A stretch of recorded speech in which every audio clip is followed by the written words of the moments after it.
आज आपण घरच्या घरी मस्त चमचमीत आणि अगदी सोप्या पद्धतीने पावभाजी बनवणार आहोत. तर अगदी हॉटेलपेक्षाही भारी आणि चवीलाही अप्रतिम अशी ही पावभाजी आहे.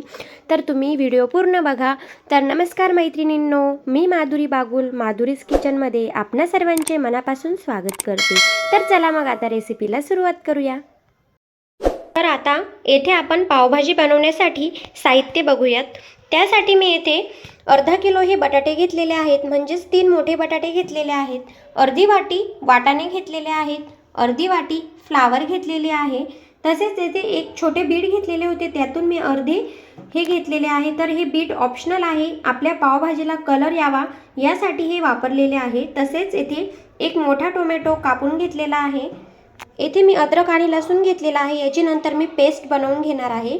तसेच येथे हे जे शिमला, एक टोमॅटो आणि हे 2-3 कांदे आहेत, तर हे नंतर आपण बारीक कापून फोडणीसाठी वापरणार आहोत. तसेच येथे मी हे बटर घेतलेले आहे, तेलाचा सुद्धा वापर करणार आहोत.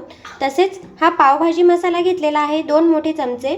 1 चमचा लाल तिखट घेतलेले आहे आणि चवीनुसार येथे मीठ घेतलेले आहे. मीठ कमी जास्त चवीनुसार करू शकतात. तर सगळ्यात आधी आपण हे जे साहित्य घेतलेले आहे हे आधी आपण शिजवून घेणार आहोत. आता इथे गॅसवर कुकर ठेवलेला आहे आणि त्यात मी 2 चमचे इतके हे तेल घातलेले आहे. तेल गरम झाले की त्यात आपल्याला अर्धा चमचा जिरे टाकायचे आहे. नंतर जिरे छान तडतडले की त्यात आपल्याला या सर्व भाज्या टाकून द्यायच्या आहेत.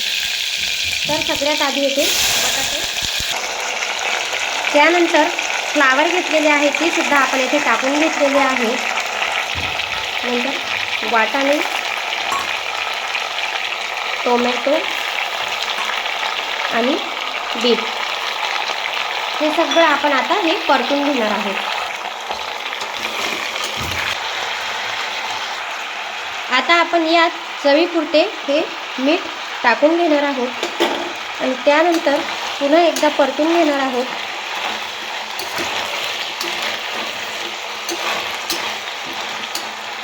आणि लगेच यात आपण 1 ग्लास मी हे पाणी घेतलेले आहे, तर येथे आपण हे टाकून घेणार आहोत. तर फक्त आपल्याला इथे 1च ग्लास हे पाणी टाकायचे आहे शिजण्यासाठी, तेवढे पुरेसे होते. तर आता आपण कुकरचे झाकण लावून घेणार आहोत.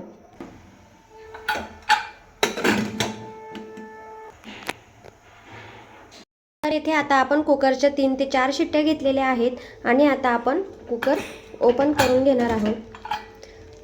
तर बघा, छानपैकी अशा आपल्या या सर्व भाज्या शिजलेल्या आहेत. हे बघा, एकदम छान अशा या भाज्या शिजलेल्या आहेत. आता आपण या सर्व स्मॅशरने बारीक करून घेणार आहोत. आपण हे स्मॅशर करणार आहोत, पण त्याआधी मी इथे फोडणीसाठी कढई ठेवलेली आहे. तर यात मी बटर टाकलेले आहे. तर बटर हे पूर्ण वितळेल त्याच्या आधीच आपल्याला ही जी शिमला आहे ती मी बारीक कापून घेतलेली आहे. तर यात आपल्याला थोडेसे बटर अर्धे वितळले की त्यात आपल्याला लगेच ही शिमला टाकून द्यायची आहे. म्हणजेच काय होतं ना, या शिमलाचा जो कच्चापणा आहे तो पण छानपैकी असा यात निघून जातो आणि बटरचा सुद्धा सुवास त्यात उतरतो आणि त्यामुळे पावभाजी छान लागते. म्हणून आपण हे बटर वितळण्याच्या आधीच यात शिमला टाकलेली आहे.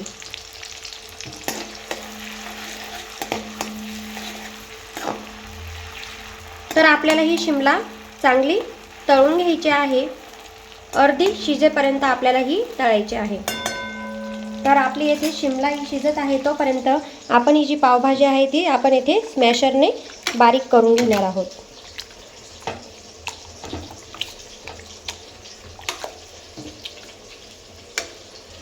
जर तुमचे हे भाज्या शिजवताना पाणी जास्त झालं असेल तर तुम्ही हे आधी थोडे काढून घ्यायचे आहे. त्यामुळे आपल्याला छान असे हे मॅशरने बारीक करता येत नाही. जर पाणी कमी असेल तर हे पटकन बारीक होते. तर माझे हे पाणी नेमकेच असल्या कारणाने मी हे आता बाजूला काढून घेत नाही, हे यातच सर्व मिक्स करून घेत आहे. आणि एका बाजूला इथे आपली ही शिमला सुद्धा परतत आहे.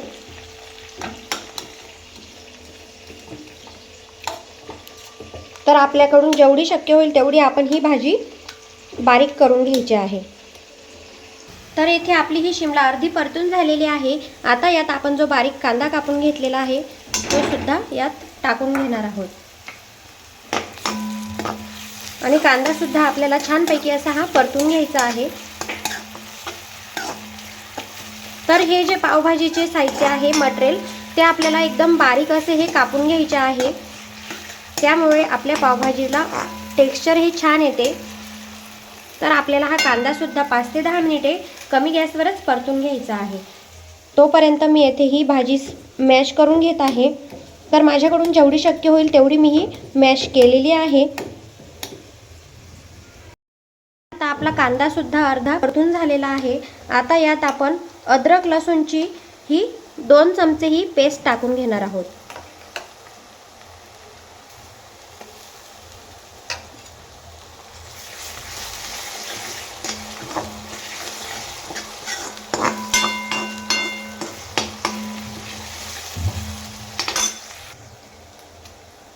तर येथे आपली पेस्ट सुद्धा छानपैकी अशी परतून झालेली आहे।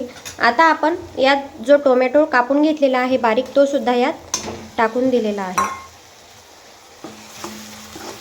आणि आता हे छानपैकी आपल्याला असे हे परतून घ्यायचे आहे। यात आपण हे थोडेसे अर्धा चमचा इतके मीठ टाकून घेतलेले आहे, यामुळे आपल्या भाज्या या पटकन शिजतात। सर्व भाज्या परतून झालेल्या आहेत। आपल्या भाजीला छान टेक्स्चर यावे यासाठी आपण जे हे घेतलेले आहे कांदा टोमॅटो शिमला ते इथे आपण या मॅशरने थोडेसे बारीक करून घेणार आहोत, म्हणजे आपल्या पावभाजीला छानपैकी असे हे टेक्स्चर येते। यात आपण हा जो मसाला घेतलेला आहे तो टाकून घेणार आहोत, तसेच जो पावभाजी मसाला घेतलेला आहे तो सुद्धा यात टाकून घेणार आहोत आणि छानपैकी असे हे परतून घेणार आहोत। इथे आपला हा मसाला छानपैकी असा परतून झालेला आहे। हे जे पावभाजीचे मटेरियल आहे ते सर्व आपण यात टाकून घेणार आहोत।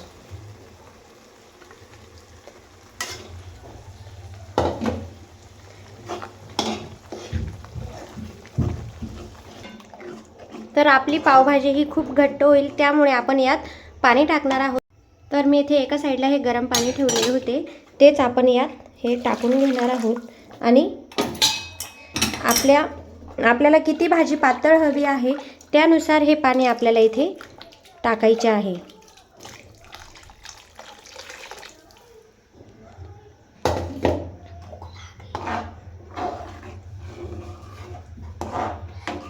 तर आता जरी ही भाजी आपल्याला पातळ दिसत असली तरी ती नंतर थंड झाल्यावर घट्ट होते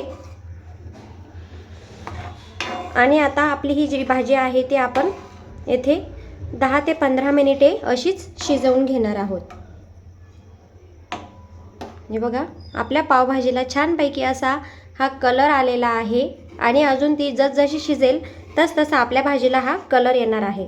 आपण थोडे पुन्हा अजून हे मीठ टाकून घेणार आहोत। तर इथे 10 ते 15 मिनिटांनी आपली भाजी छानपैकी अशी तयार झालेली आहे आणि छानपैकी अशी मी हिरवीगार ताजी कोथिंबीर टाकलेली आहे आणि बघू शकताय तुम्ही भाजीला कलर तर अगदी सुरेख असा आलेला आहे।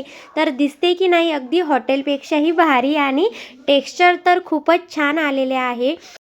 तर तुम्ही सुद्धा अगदी साध्या पद्धतीने ही घरगुती पावभाजी बनवून बघा आणि तुम्हाला हा व्हिडिओ कसा वाटला आहे मला कमेंट्सद्वारे नक्कीच कळवा आणि व्हिडिओ थोडासा जरी आवडला असला तर व्हिडिओला लाईक करायला विसरू नका आणि तुम्हाला जर अशाच नवनवीन आणि चमचमीत आणि अगदी साध्या आणि सोप्या पद्धतीने रेसिपी हव्या असतील नवीन बघायच्या असतील तर चॅनलला सबस्क्राईब करायला विसरू नका, म्हणजे जेणेकरून मी जे काही नवीन व्हिडिओ अपलोड करत राहील ते सगळ्यात आधी तुम्हाला नोटिफिकेशन मिळत जाणार आहे। तर भेटूयात आता आपण पुन्हा नेक्स्ट व्हिडिओसोबत। तर धन्यवाद।